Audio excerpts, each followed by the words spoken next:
The Prime Minister today chaired the National Security Council meeting which deliberated upon the security issues related to the Pathankot terror attack and the attack on the Indian consulate at Mazar-e-Sharif. The council also took stock of the relief and rehabilitation measures in quake-affected Manipur. The Information and Broadcasting Minister Arun Jaitley spoke to DD News to brief about the meeting.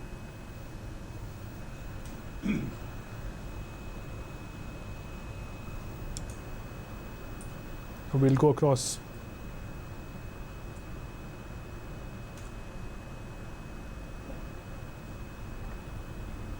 Today morning,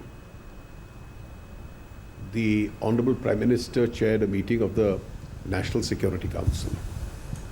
आज सुबह 11 बजे माननीय प्रधानमंत्री जी ने राष्ट्रीय सुरक्षा council की बैठक की अध्यक्षता की थी और उसमें मूल रूप से जो 3 प्रमुख विषय थे जो उस बैठक में थे। पहला, मज़ार-ए-शरीफ में जो भारतीय काउंसुलेट के ऊपर हमला हो रहा है अफ़गानिस्तान में, उसके संबंध में था। दूसरा, पठानकोट में जो आतंकवादी हमला हुआ उसके संबंध में था।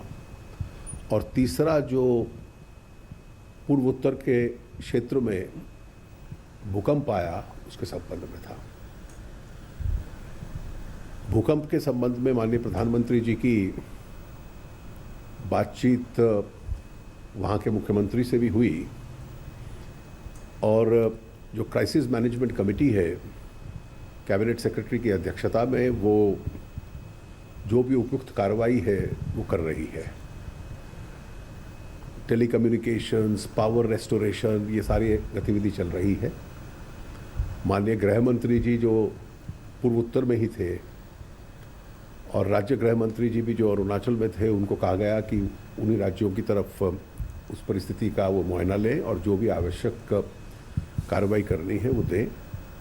दिल्ली से भी कहा गया मंत्री श्री जितेंद्र सिंह जी को कि वो वहाँ इम्फाल में तुरंत पहुँचे और जो भी वहाँ राज्य सरकार की मदद हो सकती है केंद्र पूर्ण रूप से करेगा।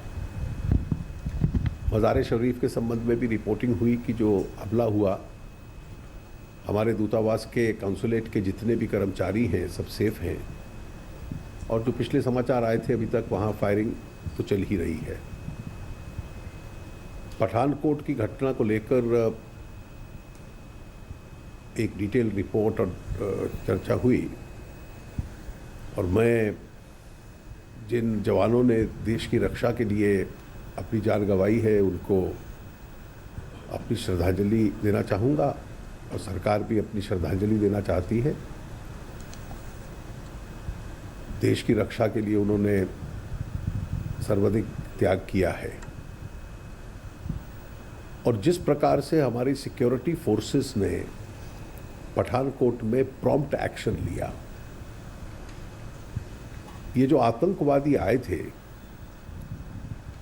इनका मूल उद्देश्य था कि जो हमारी पठानकोट में एयरबेस है उसके स्ट्रैटेजिक एसेट्स जो हैं उनको नुकसान पहुंचाना। और ये वेल ट्रेन्ड टेररिस्ट थे, फिदाइन थे, सुसाइड स्क्वाड था और जब इस प्रकार का फिदाइन हमला होता है तो काफ़ी नुकसान पहुंचाने की उनकी क्षमता होती है।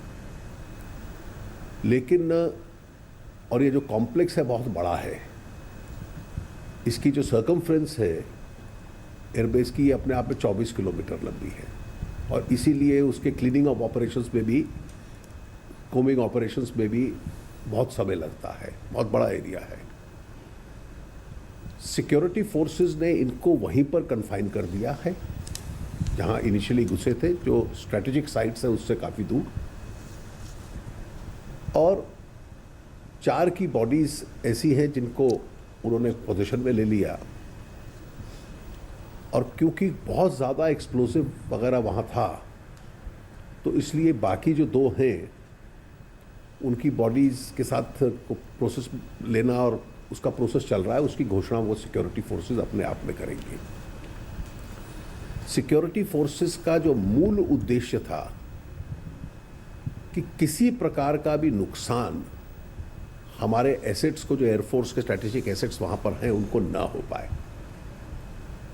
और इसमें हमारी सिक्योरिटी फोर्सेस पूर्ण रूप से सफल रही, मैं उनका हार्दिक अभिनंदन करता हूँ।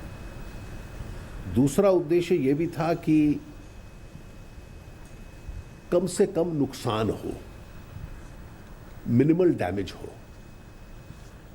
और उसमें भी काफ़ी हद तक सिक्योरिटी फोर्सेस सफल हो पाई। जब इन्होंने पहले आक्रमण किया तो 5 जवानों को शहीद कर दिया, उसके बाद इनकाउंटर में केवल 1 को कर पाए, और बाद में जो लेफ्टिनेंट कर्नल साहब थे, उनकी जब बॉडी को ले रहे थे तो वो एक एक्सीडेंटल डेथ थी उसके अलावा। और इसके साथ साथ तीसरा उद्देश्य ये था कि किसी प्रकार से या हम इनको जीवित पकड़ लें या इनको लिक्विडेट कर दें और ये डैमेज ना कर पाए।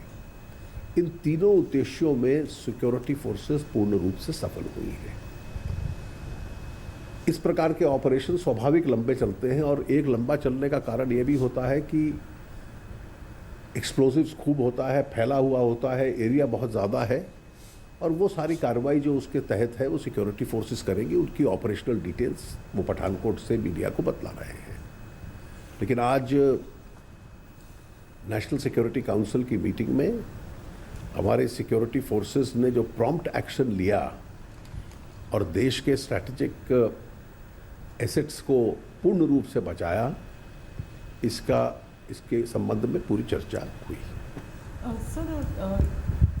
It seems that there was specific intelligence that there is this group which has entered India, and if such specific intelligence was available, then why is it that for 3 days that the operation has continued? Agreed that assets have been saved and civilian casualties have been minimum, but we have lost soldiers and the operation is going on for 3 days. Why? You see, operations of this kind continue for a very long time.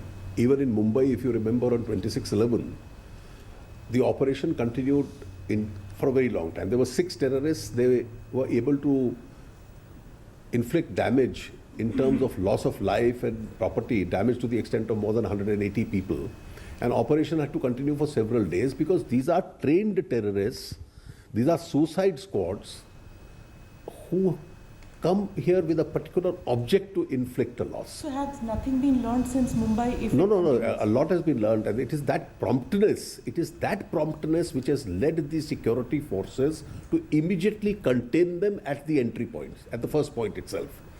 It was this intelligence which helped them, because they had taken precautionary action by flying in special forces, etc., containing at the very first point, keeping them at a reasonable distance away from our strategic assets, and then being able to neutralize them. I think it is a collective effort of the entire intelligence and the promptness of the security forces. As far as operational details are concerned, neither you nor I are competent enough to know how such battles are to be fought. Do we know the identity of?